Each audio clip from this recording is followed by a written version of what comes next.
Hello friends, എല്ലാവർക്കും സുഖമല്ലേ? Focus nucifera തെങ്ങിൻ്റെ ബോട്ടാണിക്കൽ നെയ്മാട്ടോ. വീട്ടിലുണ്ടെങ്കിൽ അല്ലെങ്കിൽ പറമ്പിലുണ്ടെങ്കിൽ നമുക്ക് രക്ഷപ്പെടാം. ഇനിയുള്ള കാലം തേങ്ങയ്ക്ക് ഒടുക്കത്തെ വില കൂടിക്കൊണ്ടിരിക്കുകയാണ്. തേങ്ങ 100, 150, 200, 300 അങ്ങനെ കടന്ന് ചിലപ്പോൾ 1000 രൂപ വരെ വില വരാൻ സാധ്യതയുണ്ട്. ചിരിക്കാൻ വേണ്ടി അല്ലാട്ടോ പറയുന്നത്, സംഭവിക്കാം. കാരണം കുറേ നാൾ മുമ്പ്, വർഷങ്ങൾക്ക് മുമ്പ്, ഞാൻ 10 കൊല്ലം മുമ്പ് വരെ ഫർണിച്ചർ വർക്കായിരുന്നു. അപ്പോൾ അവിടുത്തെ ഫർണിച്ചർ പണിയുന്നൊരു ചേട്ടൻ പറഞ്ഞു, 3-4 ലോഡാണ് ഡെയിലി തെങ്ങ് വെട്ടി വലിയ ലോറികളിൽ മില്ലിൽ ഇറക്കാൻ കൊണ്ടുവരുമായിരുന്നു.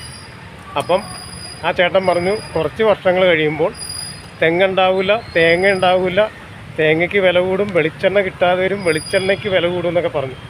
അതിപ്പോൾ സംഭവമായി. ആ പറഞ്ഞ ചേട്ടൻ ഇപ്പോൾ ജീവിച്ചിരിപ്പില്ല, എങ്കിലും അത് സത്യമായി. അപ്പോൾ എൻ്റെ വീട്ടിലുണ്ട് കുറേ നാൾ കായ്ക്കാതിരുന്നിട്ട് ഇപ്പോൾ കായ്ക്കുന്നൊരു തെങ്ങ്. അതിൽ തേങ്ങയൊക്കെ ഇട്ട് ഉണ്ടായി തുടങ്ങി. അപ്പോൾ ചിലപ്പോൾ യോഗം ഉണ്ടെങ്കിൽ അതിൽ നിന്ന് ഞാനും പ്രതീക്ഷിക്കുന്നു വരുമാനം. നോക്കാം എങ്ങനെയുണ്ടെന്ന്. Okay, by.